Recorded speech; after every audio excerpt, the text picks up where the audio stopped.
Imagina, por un instante, la tarde sofocante en la Roma del siglo I.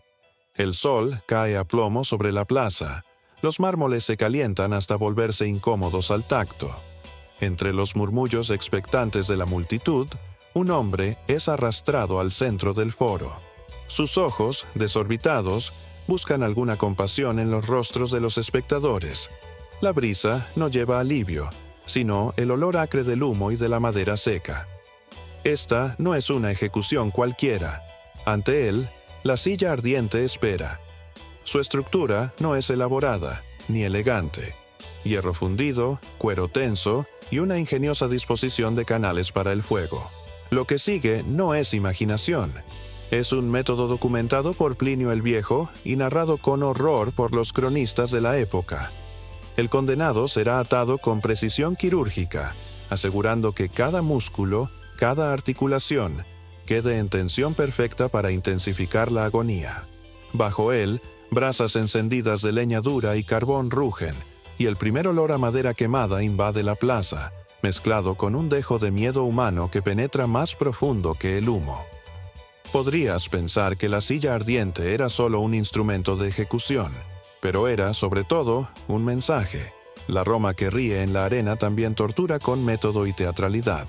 Cada grito que se escapa del condenado, cada movimiento involuntario de su cuerpo, era un espectáculo destinado a dejar una lección grabada en la memoria de todos los presentes. Los testigos de la época, como Suetonio, escribieron sobre la precisión con que los verdugos colocaban al reo y la seguridad con la que el fuego comenzaba su trabajo, como si fueran relojeros ejecutando un ritual sagrado de dolor.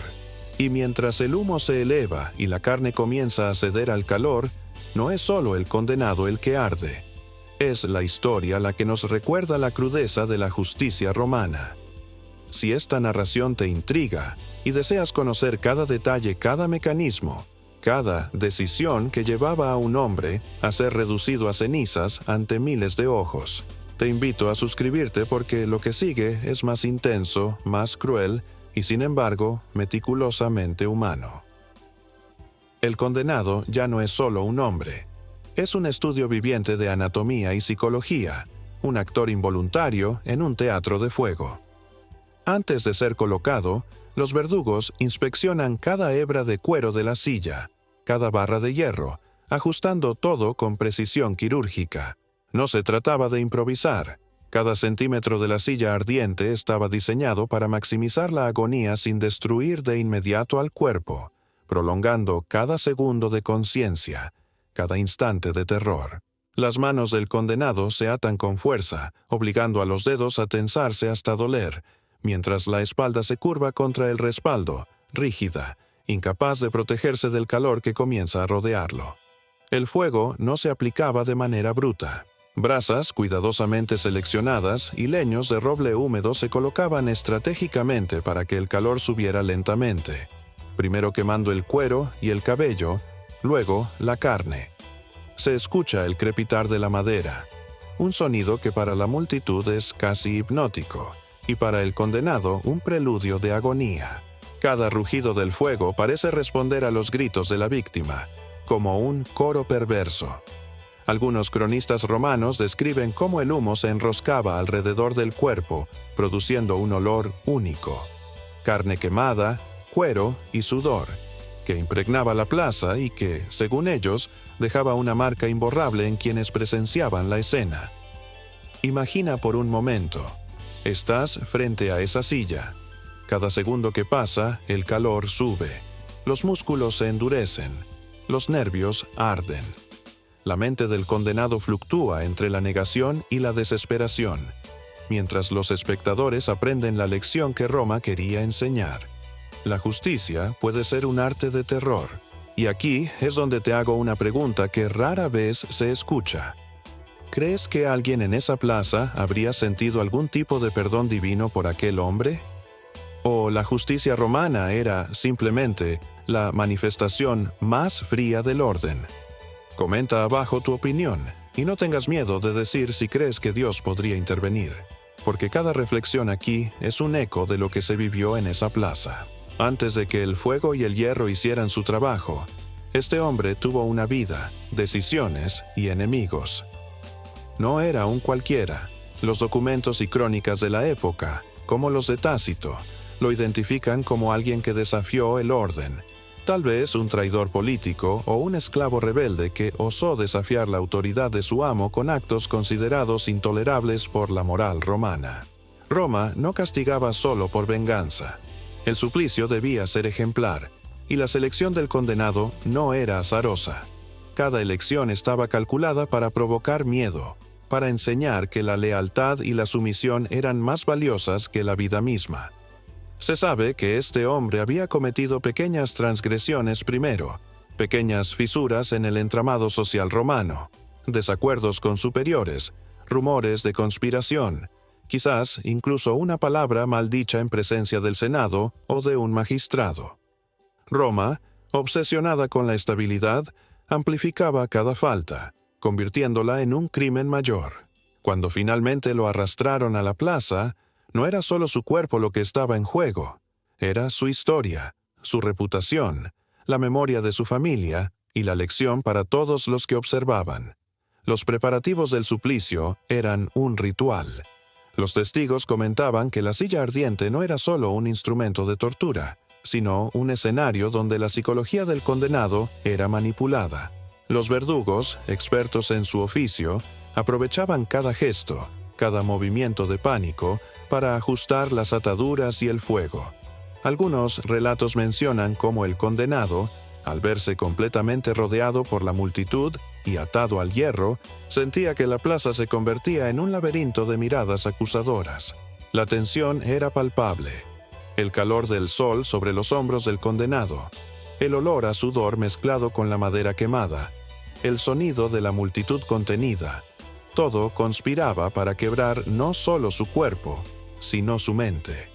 El condenado se convirtió en un ejemplo de lo que sucede cuando se desafía a Roma. No era solo la fuerza física de la silla lo que aterraba, era la certeza de que cada grito, cada lágrima, cada centímetro de carne quemada era observado, registrado en la memoria colectiva de la ciudad. Los romanos comprendían que el dolor podía ser arte y que la crueldad podía ser pedagógica. Aquí surge una pregunta que muy pocos se atreven a formular. ¿Hasta qué punto una sociedad puede justificar el sufrimiento de un hombre para preservar su orden? Deja tu opinión en los comentarios. ¿Era esto justicia, castigo divino o simplemente espectáculo de poder? El condenado finalmente toca la silla. No hay tiempo para miedo, solo instinto, la sensación inmediata del cuero frío que pronto se volverá abrasador y del hierro que parece absorber la luz del sol para devolverla en calor concentrado. Cuando los verdugos encienden las brasas, el fuego no golpea de manera uniforme. Se arrastra, busca puntos débiles, aprovecha la anatomía del cuerpo humano como un artista del horror. La piel comienza a tensarse y a oscurecerse, un proceso visualmente grotesco que para la multitud es fascinante. Algunos cronistas mencionan que podían ver cómo la carne se contraía, cómo cada músculo respondía al calor con un espasmo involuntario, un lenguaje silencioso de terror que nadie podía ignorar. El sonido es tan distintivo como el aroma. Primero, un chisporroteo sutil, luego el crujido húmedo de la carne cediendo, un eco que se mezcla con la respiración entrecortada del condenado y los murmullos de los espectadores. Hay quienes aseguran que la silla ardiente casi canta. Un tono bajo, profundo, como si el metal y la madera susurraran secretos macabros de generaciones de víctimas. La atmósfera se vuelve casi líquida. El calor se expande por la plaza, haciendo que la piel de los espectadores se erice, como si compartieran parte de aquel tormento. No es solo el cuerpo el que sufre. La mente del condenado lucha por encontrar una lógica, cualquier distracción que lo arranque del dolor. Los historiadores sugieren que algunos, en esos momentos, recordaban la infancia, nombres, lugares, momentos triviales que ahora parecían irrelevantes frente al fuego. Y allí está la ironía sutil. Roma había convertido la vida de un hombre en un espectáculo donde el tiempo se estira y cada segundo se multiplica hasta convertirse en eternidad. La silla no solo quema, revela la esencia de la existencia humana: vulnerabilidad, miedo y la inevitable confrontación con la propia mortalidad. Al observar esta escena, no se trata solo de horror. Cada chispa, cada grito, cada sombra proyectada sobre los muros de la plaza revela la meticulosidad de una civilización que entendía el poder del sufrimiento como lenguaje universal. Es un recordatorio de que la Roma antigua no solo construía imperios con ladrillos y leyes, sino también con el fuego que recordaba a todos quién gobernaba la vida y quién podía quitarla. A medida que el fuego abrasa la silla, el cuerpo del condenado deja de ser un objeto reconocible y se transforma en un mapa viviente de dolor y fisiología. La piel se ennegrece y se tensan los músculos. Cada fibra responde al calor con contracciones involuntarias, como si el propio cuerpo intentara escapar de sí mismo. Los historiadores romanos, Tácito y Plinio el Viejo entre ellos, describen este proceso con precisión clínica, casi fascinados por la interacción entre la materia humana y la energía del fuego. Lo que para nosotros parece pura brutalidad, para ellos era un experimento de control y espectáculo. El olor se intensifica: carne quemada, sudor, cuero carbonizado. La multitud percibe una mezcla que genera horror y atracción a la vez. Una especie de magnetismo mórbido que mantiene a todos pegados al lugar, como si la repulsión y la fascinación compartieran un hilo invisible. El sonido también cambia.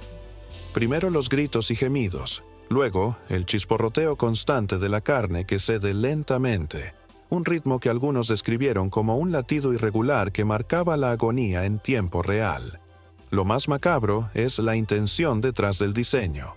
La silla no estaba hecha para acabar rápido con la vida. Su propósito era prolongar, intensificar y documentar cada reacción.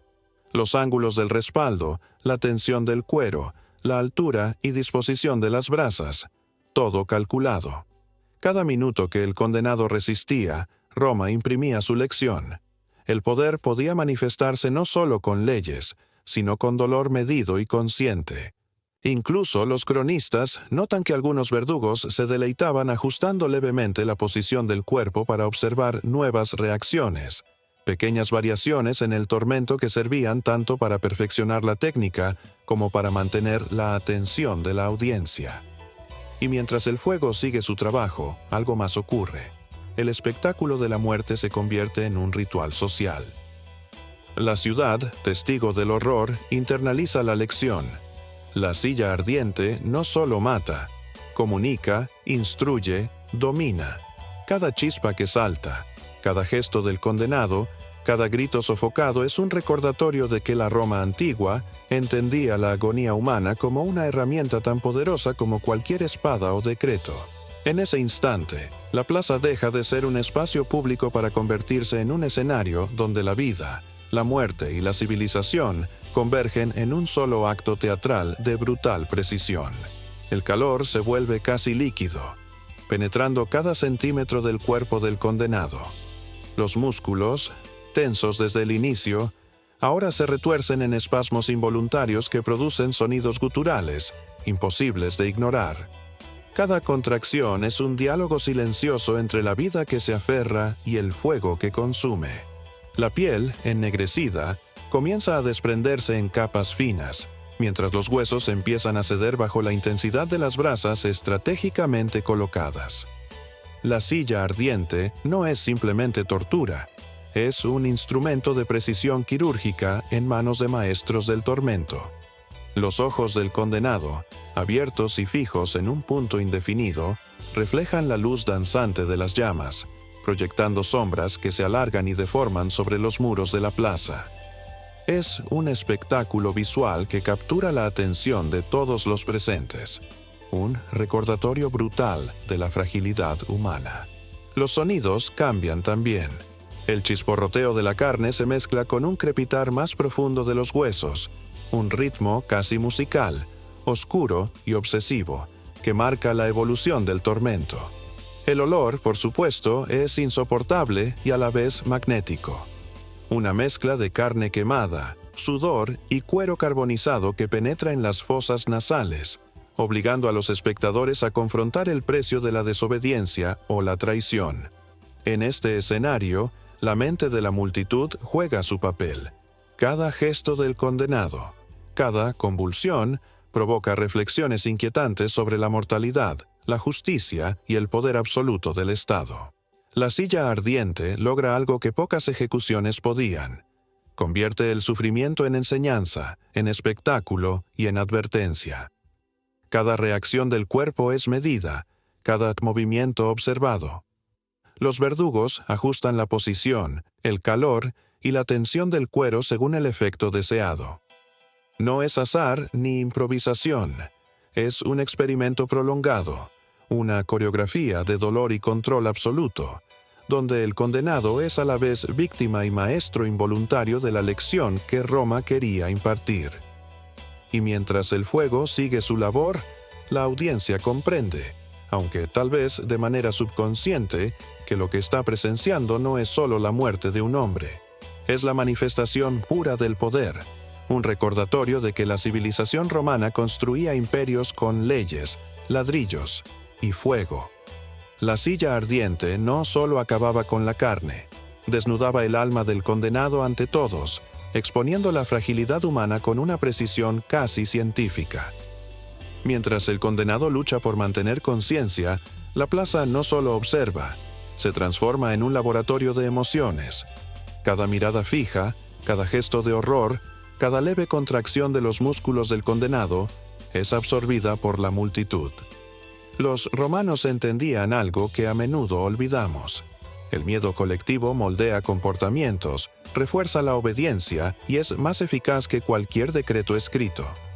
La silla ardiente no era solo un castigo físico, era un arma psicológica de dominación masiva.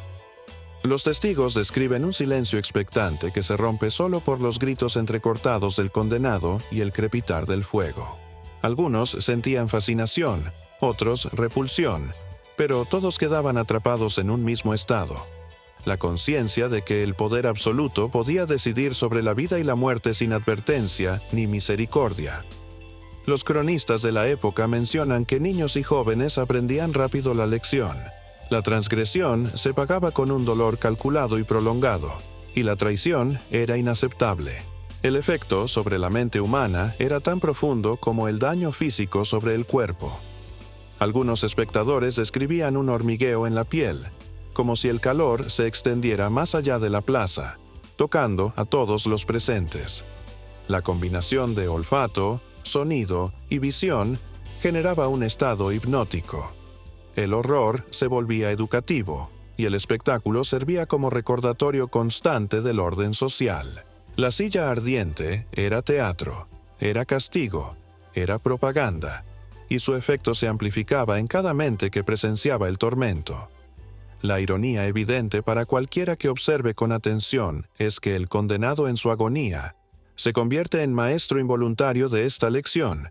Su sufrimiento transmite valores miedo y respeto por la autoridad con una eficiencia que ningún discurso político podría igualar. La silla ardiente no solo consume la carne, consume la indiferencia, la rebeldía y la insubordinación de quienes la presencian. Roma, en su refinada crueldad, había convertido la ejecución en un instrumento de control social casi perfecto, donde la violencia se mezclaba con la psicología para perpetuar la obediencia. El fuego alcanza su apogeo. La carne carbonizada se contrae en espasmos desordenados. La tensión de los músculos se convierte en un tic incontrolable que sacude todo el cuerpo. Los ojos, abiertos y desorbitados, apenas logran enfocar, reflejando las llamas como espejos deformados de la tragedia que se desarrolla. Cada grito que escapa es un estallido de aire y dolor, resonando entre los muros de la plaza como un tambor funerario que marca el ritmo de la agonía. La piel, partida y negra, desprende un olor intenso, acre, que se mezcla con la madera ardiendo y el sudor de la multitud. Es un aroma que penetra en la memoria de quienes lo respiran, una marca indeleble que Roma sabía que sobreviviría al tiempo. El cuerpo ya no responde de manera coherente. Los movimientos son reflejos mecánicos dictados por el calor extremo y la química de los tejidos en combustión. Es aquí donde la silla ardiente revela su maestría. Cada curva del hierro y del cuero estaba pensada para prolongar la conciencia el tiempo suficiente como para que el condenado pudiera percibir plenamente su destino. Roma no buscaba solo la muerte, buscaba la conciencia del castigo, la comprensión de que la transgresión y la traición tenían consecuencias ineludibles. La multitud observa, atrapada en un espectáculo que es a la vez fascinante y repulsivo. Algunos sienten una mezcla de asombro y horror, otros una excitación perversa. La lección no está solo en la muerte del hombre, sino en la comprensión de que el poder puede ejecutarse con método y ritual. Los historiadores mencionan que los romanos documentaban estas ejecuciones con una precisión casi científica, tomando nota de cada reacción del cuerpo, cada contracción, cada cambio en la expresión del condenado. El dolor se convertía en información y la muerte en una demostración de autoridad absoluta. El condenado, reducido ya a una figura grotesca de carne y fuego, sigue siendo el centro de atención, no solo por su sufrimiento, sino porque cada gesto y cada sonido son absorbidos por la psique colectiva. La silla ardiente logra un dominio completo sobre la vida y la muerte, convirtiendo el tormento en una lección que trasciende la ejecución misma. Roma había perfeccionado el arte del horror. El fuego no solo consume la carne, sino que moldea la memoria, el miedo y la obediencia de todos los que lo presencian. El fuego finalmente reclama su victoria absoluta. Lo que alguna vez fue un hombre, con músculos, piel y ojos que miraban el mundo, se ha convertido en una masa irreconocible de carne carbonizada y carbón humeante. Los espasmos finales se apagan, dejando un silencio pesado en la plaza, roto solo por el crepitar de las brasas que aún mueren lentamente. La transformación es casi ritual. La carne cede primero, luego los tendones y los huesos, y finalmente solo quedan fragmentos que el calor convierte en cenizas. El aroma del suplicio llena el aire de manera casi tangible, como si la plaza misma respirara el dolor consumido. Algunos cronistas relatan que incluso tras la ejecución, el olor permanecía durante horas, un recordatorio sensorial de que la justicia romana era ineludible y total. La silla ardiente, diseñada con una precisión despiadada, no solo había reducido al condenado a cenizas, sino que había capturado la atención, el miedo y la reflexión de todos los presentes. Cada mirada que se desviaba de la escena llevaba consigo una lección. La desobediencia, la traición, la transgresión, eran pagadas con el precio más absoluto. Lo fascinante y al mismo tiempo aterrador es cómo Roma convirtió un acto de muerte en un espectáculo educativo y psicológico. La agonía del condenado, la precisión del fuego, la reacción del público, todo era parte de un mecanismo de control social, tan meticuloso que los historiadores todavía se asombran ante su eficacia. La silla ardiente no solo ejecutaba cuerpos, moldeaba la memoria, el temor y la conducta de una civilización entera. Cada centímetro de carne carbonizada era un mensaje, cada chispa que saltaba del fuego, una lección que perduraría en las mentes de quienes la presenciaban. Incluso después de que el humo se disipaba y las cenizas se recogían, la historia de ese hombre seguía viva en Roma. La ejecución no terminaba con la muerte física. Su significado se extendía como un eco, recordando que la violencia podía ser ritualizada, medida, casi artística, para garantizar que nadie olvidara quién detentaba el poder absoluto. La silla ardiente, en su cruda perfección, había cumplido su propósito: convertir la vida humana en enseñanza y la muerte en un mensaje indeleble para todos los que osaban desafiar a Roma. Cuando el fuego finalmente se extingue y las brasas se enfrían, la plaza no vuelve a la normalidad de inmediato. El silencio que sigue a la agonía es pesado, casi tangible, como si la propia Roma contuviera el aliento. Los espectadores, hombres y mujeres, ricos y pobres, jóvenes y ancianos, sienten que han sido testigos de algo más que una ejecución, Han participado en un ritual de poder absoluto, donde la obediencia y la sumisión se inscriben en la memoria colectiva a través del miedo y la fascinación. Algunos se apartan con el estómago revuelto. Otros permanecen inmóviles, incapaces de desprenderse de la escena que acaban de presenciar, mientras que los cronistas y poetas comienzan a registrar cada detalle, asegurando que la lección de la silla ardiente se propague mucho más allá de esa plaza. El impacto psicológico no termina en la plaza. Los rumores y relatos del suplicio se expanden rápidamente por Roma y sus provincias, creando un efecto dominó de respeto, temor y autocensura. El cuerpo reducido a cenizas se convierte en un símbolo, una advertencia palpable de lo que sucede cuando se desafía a la autoridad. Incluso entre los poderosos, la historia del condenado sirve para recordar que el fuego de la justicia romana no distingue entre nobleza y plebe.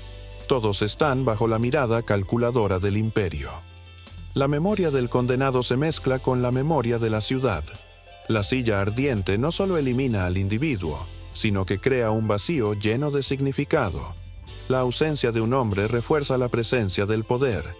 Cada chispa que subía de la madera y el hierro es recordada como un eco de autoridad, cada grito prolongado como un testimonio de la supremacía del Estado. Y hay un detalle fascinante. Los cronistas mencionan que incluso días después algunos habitantes afirmaban percibir el aroma residual del fuego o escuchar un chisporroteo lejano como si la silla ardiente continuara su lección en el aire mismo de Roma. En este sentido, la ejecución funciona como una extensión de la política. No solo castiga, sino que enseña, moldea y redefine la conducta colectiva. La crueldad se convierte en instrumento pedagógico, la violencia en mensaje y la agonía en un mecanismo de control social que trasciende generaciones. Roma, con su enfoque meticuloso y casi científico de la tortura, entendía algo que aún hoy resulta perturbador. El poder absoluto no solo se impone, se experimenta, se siente y se recuerda con cada fibra del cuerpo y de la mente de quienes lo presencian. Al mirar la silla ardiente desde nuestra perspectiva moderna, es fácil sentir horror y distancia, pero en la Roma del siglo I era mucho más que un instrumento de tortura. Era la encarnación de la autoridad, un símbolo tangible del control absoluto. Cada ejecución revelaba no solo la capacidad del imperio para castigar, sino también su comprensión profunda de la mente humana. Roma sabía que el miedo, cuando se administra con precisión, es más eficaz que cualquier decreto o sentencia escrita. La agonía prolongada del condenado, la atención de la multitud, el ritual del fuego y la carne carbonizada eran lecciones vivas, destinadas a dejar marcas indelebles en el alma colectiva de la ciudad. Históricamente, la silla ardiente refleja la obsesión romana por la perfección en todas las áreas: arquitectura, leyes, ejército y tortura. No era un acto caótico. Cada detalle estaba calculado. Los cronistas de la época, desde Tácito hasta Suetonio, documentan la meticulosidad con la que se seleccionaban los cuerpos, se ajustaban las brasas y se medía cada reacción. El imperio no solo buscaba ejecutar, buscaba demostrar, enseñar y, sobre todo, controlar. La carne convertida en cenizas se transformaba en un mensaje duradero, un recordatorio de que la desobediencia tenía un precio exacto, tangible y brutal. Psicológicamente, la silla ardiente funcionaba como un espejo colectivo. Reflejaba las tensiones de la sociedad, las ansiedades del pueblo y la implacable lógica de un poder que todo lo observa. Cada espectador absorbía la lección de manera distinta, pero nadie salía indiferente. La ejecución se volvía un fenómeno social, donde el sufrimiento de uno enseñaba a muchos y donde la memoria de la agonía moldeaba la conducta futura. La crueldad se convertía en herramienta de aprendizaje, el terror en instrumento pedagógico, y la agonía en un mensaje de control absoluto. Moralmente, el análisis es complejo y perturbador. La silla ardiente nos obliga a confrontar la fina línea entre justicia y espectáculo, entre castigo y manipulación psicológica. El Imperio Romano entendió que el poder no solo se impone, sino que se experimenta. se internaliza y se recuerda. Cada chispa que subía del fuego, cada espasmo de carne y cada grito prolongado no era solo dolor, era historia, política y enseñanza, concentradas en un solo acto. Un acto que transforma la muerte en una narración que trasciende siglos. Así, la silla ardiente permanece como testimonio de la precisión, la brutalidad y la sofisticación de Roma. No solo convirtió al condenado en cenizas, sino que convirtió la agonía en memoria colectiva y el miedo en una herramienta de poder eterno. En la historia de la humanidad, pocos instrumentos han logrado tal combinación de horror, enseñanza y control social. Pocos han dejado un legado tan visceral y duradero. Y mientras respiramos hoy en un mundo que rechaza tales métodos, la silla ardiente nos recuerda que la historia de la civilización está escrita tanto en ladrillos y leyes como en fuego y carne.